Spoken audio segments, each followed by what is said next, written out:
let's talk about Al Gore, who was the VP under Bill Clinton. He, of course, lost the 2000 election to, was that the 2000 election? Yeah, the 2000 election to George W. Bush. That was the Florida hanging Chad election where it went all the way up to the Supreme Court. Well, Al Gore, basically since he has been vice president, has done a bunch of business things, all sort of related to the environment, and most of them kind of failed, but he makes a lot of money on them.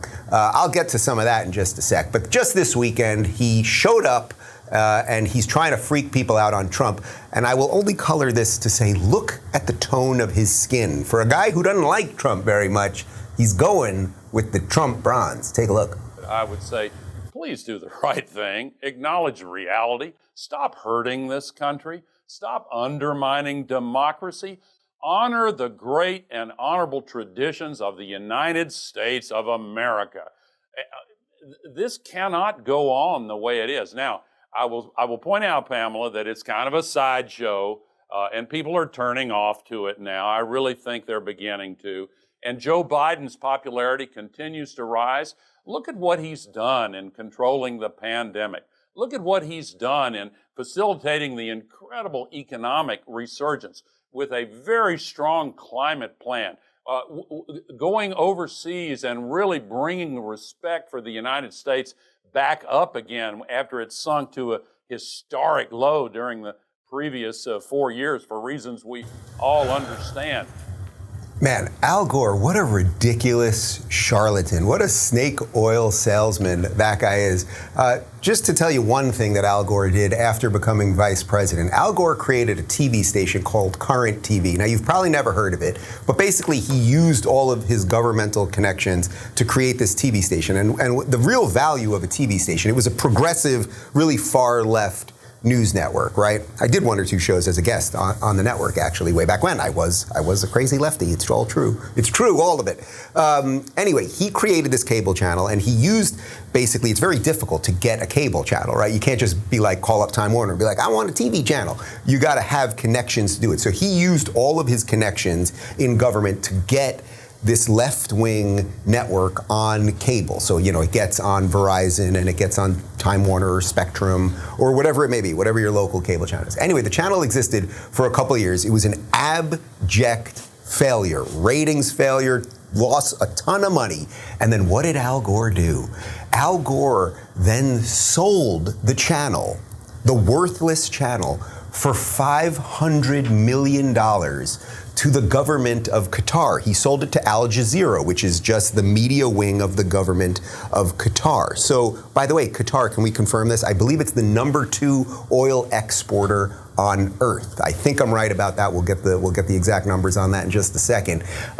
Glenn Beck and the BlazeTV actually tried to buy Current TV. Now, the thing is, what you're buying is not Current TV, meaning the shows that are on Current TV or any of the talent that's on Current TV. You just want the access, right? You just want to be on the cable channels. And then you bring in all of your shows, you bring in all of your talent, all of your programming, et cetera, et cetera. So Al Gore decided, instead of selling his failed channel to Glenn Beck, okay, now obviously I love Glenn Beck. He doesn't have to sell it to Glenn Beck. He can do whatever he wants as a private person. But he decided to sell it and make $500 million by selling it to the #2 oil exporter, Qatar, okay? I can't get total confirmation it's #2 oil exporter, but we know that they export a lot of oil, and Al Gore doesn't like oil, right? It's a fossil fuel. He's got a whole issue with fossil fuels. So he's just the worst sort of charlatan that there is. He says a couple things in there that are crazy. So he's talking about Trump hurting democracy. Now, again, these are the same people that for 4 years said that Trump was a Russian puppet, and Hillary Clinton saying the election was illegitimate, and 24 hours a day for 4 years, every day, trying to destroy Trump. That's what they were doing. Okay, fine. Trump's undermining. He's hurting democracy. He's undermining democracy. People are turning off. I don't know. An awful lot of people watched our interview, although YouTube obviously suppressed it because it only has a couple 100,000 views. The audio podcast did really well. They have trouble suppressing audio podcasts more. A little more information on Qatar, thanks.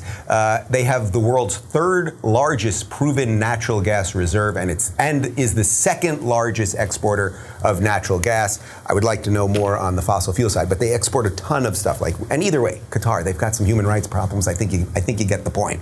Okay, so Al Gore actually did The Producers. Did you ever see the Broadway play, The Producers? They create a flop. They realize that creating a flop actually will make you more money than creating something successful. That's exactly what he did with current TV. What else does he say there?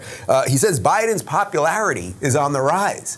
I have no idea what he's talking about, right? Like, what are you talking about? Actually, I don't know anyone that didn't like Biden before that likes him now. The people that didn't like him actually think he's more incompetent and has, sort of worse scrambled egg brains than they thought before. I think most people see that now. And I would say plenty of people that did vote for him are kind of like, this ain't right. So that was another one. Then he said the economic resurgence, thanks to Joe Biden. Have you guys seen the economic resurgence?